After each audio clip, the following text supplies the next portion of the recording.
Welcome back to NFL in Review. This is going to be week 11 of the 2025 NFL season. There's a lot to talk about, so let's get started. Thursday night football. We have the AFC East rivalry. The New York Jets at the New England Patriots. We have the New England Patriots wearing their nor'easter jerseys, the rivalry jerseys for this game. I don't know how I feel about them wearing that, only because they look like a different team altogether. I've seen many people at my job wear that jersey, but let's talk about the game. Patriots won 27-14. The Patriots just keep stacking win after win after win after win. It's very surprising to me that they lost against the Raiders week 1. And then the next week, our team, the Miami Dolphins, ended up giving them their first win, which really makes me mad. I'm honestly, my blood boils only because this is my divisional rivalry team, and I do not like the Patriots at all. I wasn't going to root for the Jets either, but it was a very interesting game to watch, only because Drake May read Jets defense like a book, like a very easy book. I'm talking about like third grade level book that Drake May's like, I can read this easily. It makes me mad, but I mean, that's really all we have to work with. Let's see what happened here. Can we look at the highlights or read the highlights? Stephon Diggs' best catches. This was one thing. Trayvon Henderson. He was probably the MVP for this game, only because he made most of the points. If you do like run plays a lot more, I think these teams are doing run plays a lot more, only because they can't risk passing when you're right near the end zone. Trayvon Henderson was given all the points. I swear to God, if they win the Super Bowl this year, I'm done. The Sunday games, we have the rematch.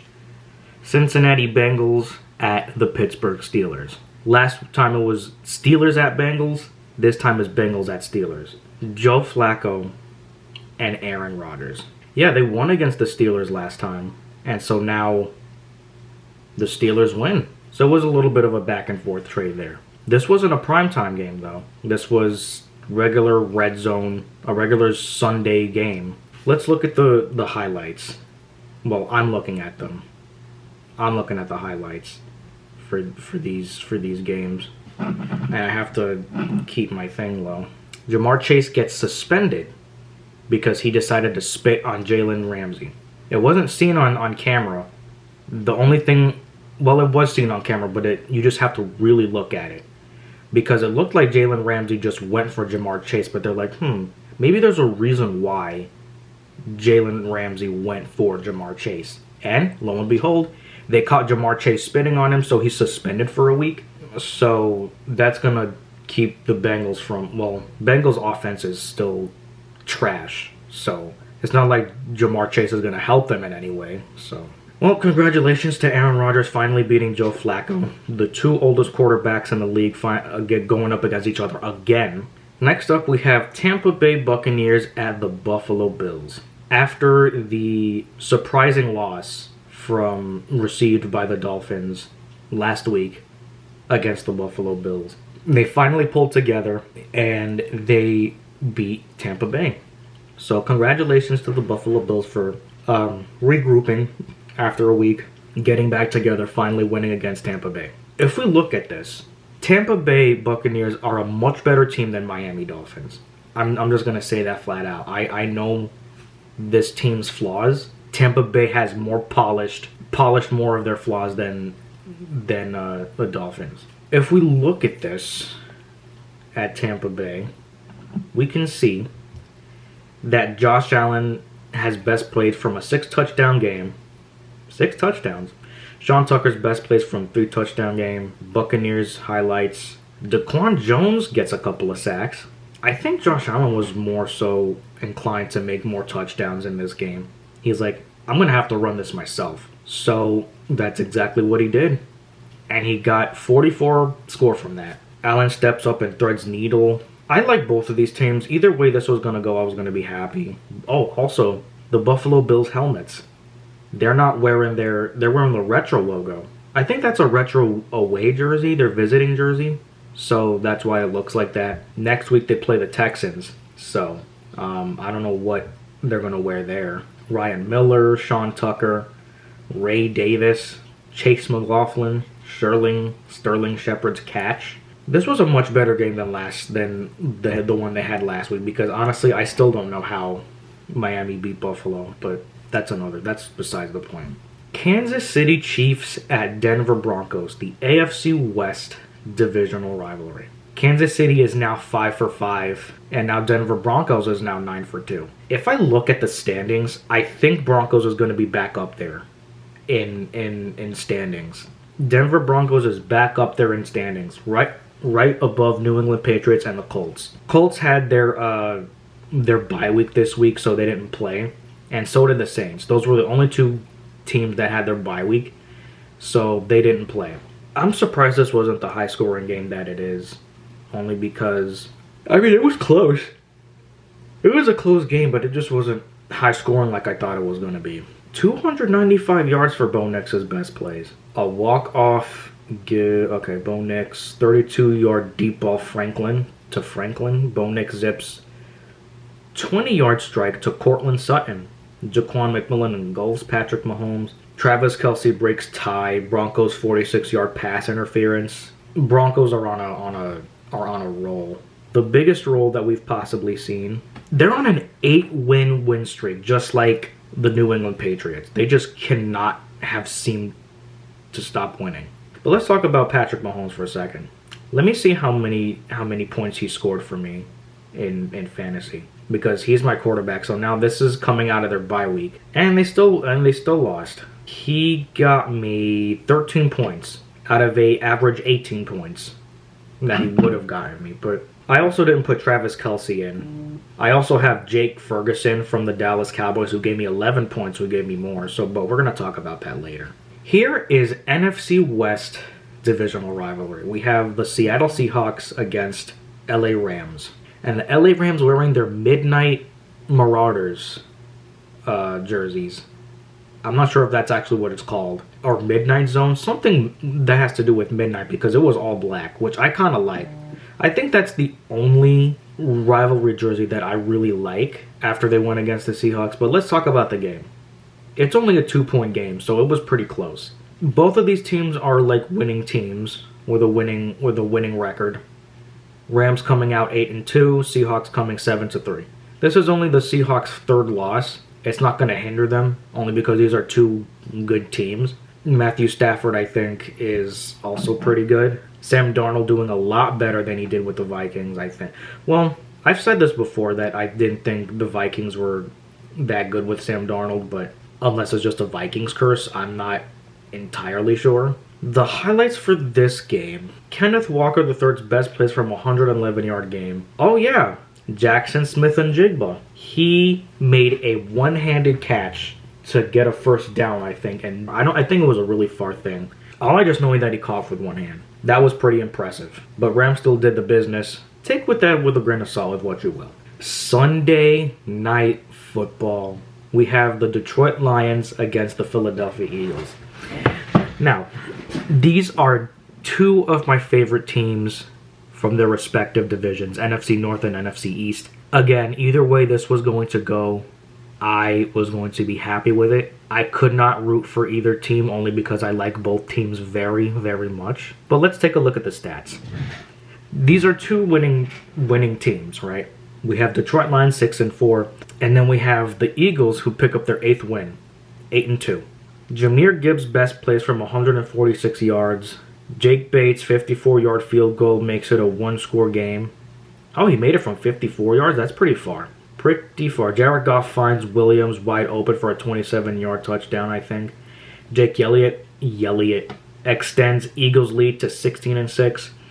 Jahmyr Gibbs break into the clear yet again. Roy Lopez and Aiden Hutchinson. Jalen Hurts, 34-yard deep ball to Dotson. Eagles force the Lions into their 4th turnover. So this wasn't their best game. However, it was one of the Eagles' best games. 4 turnovers, because I honestly hear Tua Tagovailoa talking. but we're going to talk about that much later. Okay, we still have another game to cover, the Monday Night Football game. Jahmyr Gibbs was probably the one that helped the most, even though it didn't really help much. 17-yard catches. Jalen Hurts kept running for touchdowns. Hit 6 touchdown run of 2025. Tank Bigsby, Jake Elliott drains 34 yards. Jameson Williams, 40-yard touchdown. Yeah, I mean, even if the Lions won this one, I would have been fine with it, but they're going up against the Eagles. So, I mean, I still think they're both great teams. I love both teams. I have shirts of both those teams, so either way that was going to go, I was going to be happy with it. But it just seems that the Eagles cannot stop winning. That's all I'm going to say. The Monday Night Football game. We have the Dallas Cowboys at the Las Vegas Raiders. It's Raiders at home against the Cowboys. I was rooting for Raiders hardcore because they're my favorite from AFC West. And I do not like the Cowboys, even though I do feel for them that they lost Marshawn Neiland. They seem to be doing pretty good. Cowboys won for themselves. They won for Marshawn Neiland, so it's not like... I mean, it was against the Raiders, and the Raiders are not the best team. I'll talk about my Dolphins in a little bit, but yeah, Raiders are not... I'm sorry. I love the Raiders, but it's like being a Dolphins fan over and over again. I do love the Raiders a lot, and it's sad that they lost to the Cowboys. Dak Prescott's best plays from a 4-touchdown game. Osa Odigizua engulfs Geno Smith. Highest punt ever. Raiders attempt at rare field goal. Donovan Azaroku swarms Ashton Genty. Trey Tucker takes 6-yard screen pass into the end zone. Tyler Lockett's toe-tapping grab gives Raiders whatever. Dak Prescott's 4th touchdown of the night. Wow. Geno Smith throws across his body. Javonte Williams bursts into the scene. Marquise Bell intercepts Geno Smith. Do you think Geno Smith should retire? Because honestly, I think that's what's going to happen. After this, I don't think he has any left in him. The Raiders are 2-8. And I think the Raiders fans are much displeased with him. He was so close with the Seahawks, but congrats to the Cowboys. Now I have to wear their freaking shirt. I only wore their shirt only because for Marshawn Neiland. That's really the only reason why. Now I feel like every time they win, I have to wear their shirt only because keep losing this bet. If the Cowboys win, wear their shirt and play We Dem Boys by Wiz Khalifa.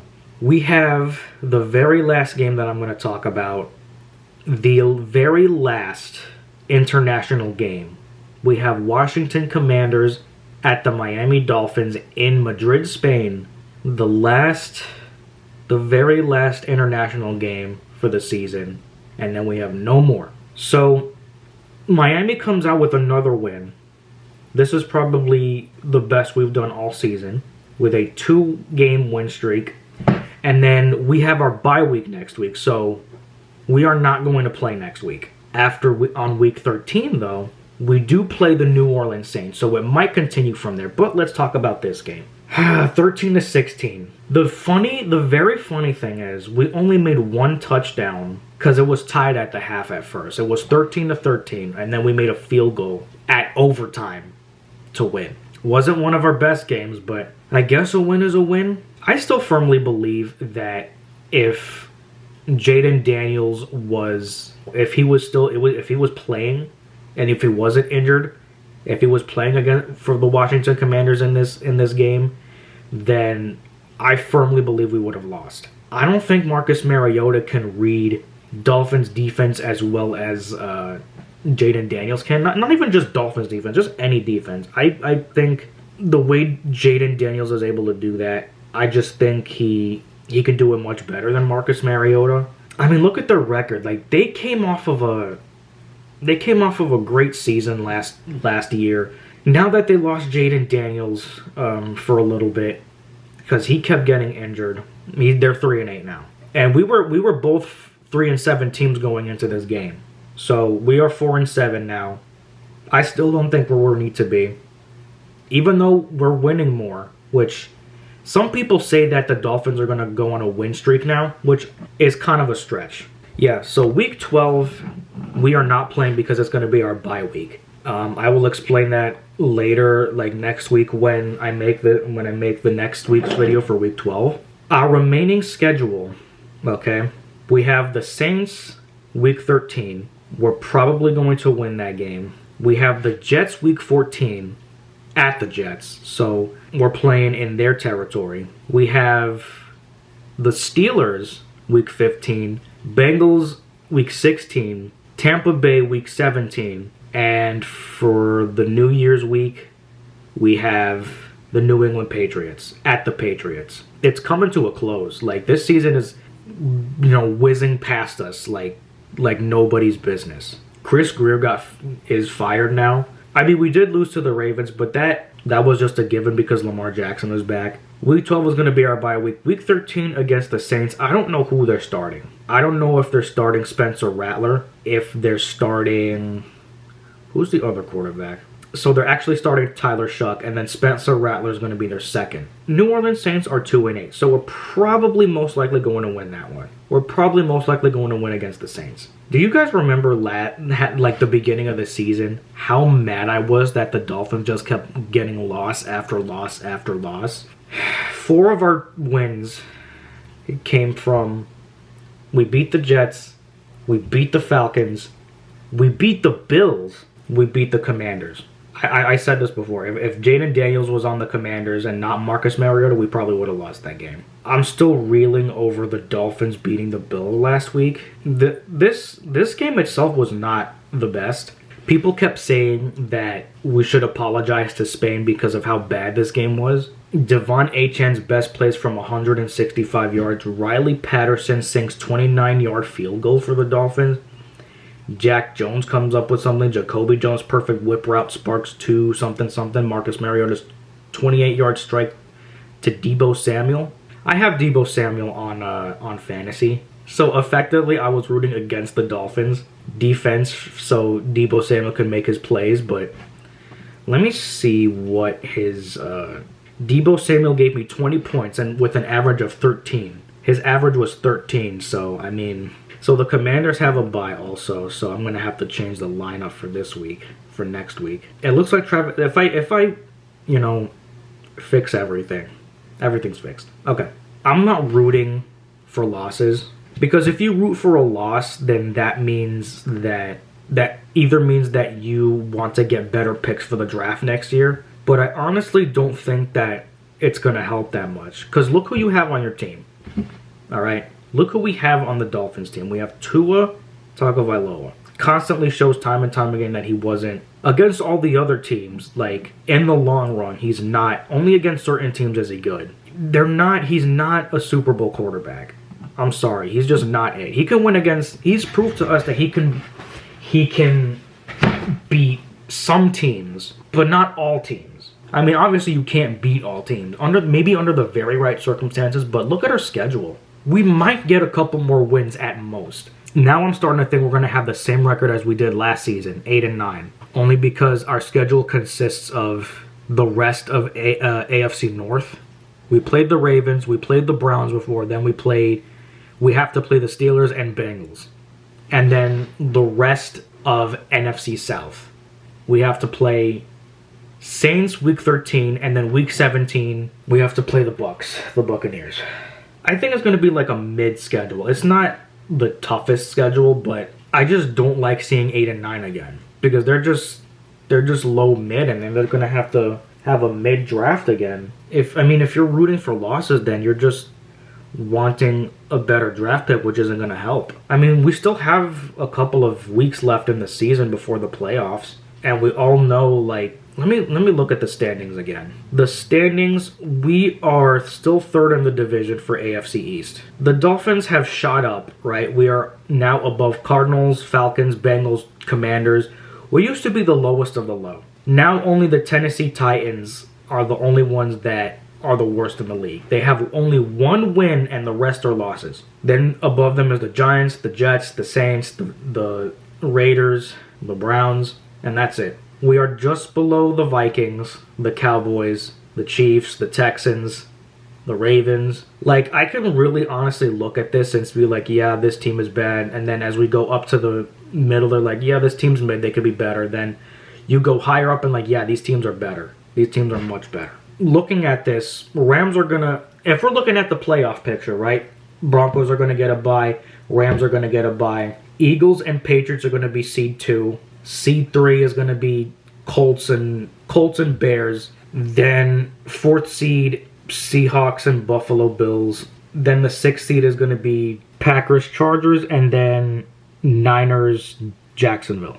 That's what it's looking like. I made an NFC joke, an NFC North joke, that the Bears they have a very keen sense of smell of about 2,100 feet, except if you're a Chicago Bear because you can't smell the playoffs. 1, 2, 3, 4, 5, 6, 7, 8, 9, 10. But they're a top 10 team now. Bears are 7-3, right above the Packers, and I believe Packers fans are not happy. Let me look at NFC North. Well, this is something I never thought I would see. Bears are number 1 in the division right now. They're currently winning the division. Right above the Packers, then we have Lions in 3rd, and then we have Vikings last. That's something I never thought I'd see, because usually it would be Lions. Last season it was Lions first, then Packers, then Vikings, then Bears. But I guess they like to switch around a lot. Who did the Bears play this week? I think they played who did the Bears play this week? The Bears played against the Vikings. Last week they did the Giants. This week it was a divisional rivalry against the Vikings. They beat the Vikings. It was only a 2-point game. I'm very shocked that the Bears are doing good. I'm very, very shocked, because I do not like the Bears. And the reason I don't like the Bears is because I like the Packers. I like Lions and Packers, but not the Bears. Surprised the Bears are... If the season ended today, they would probably make the playoffs. But let's see the rest of the Bears' schedule. They have Steelers next week. Did they have their bye week already? Yeah, it was week 5. They have Steelers next week. Then they have Eagles week 13. They're not winning that one. Oh, the Packers games. I think this is the first time this season that they're going to face the Packers. At the Packers.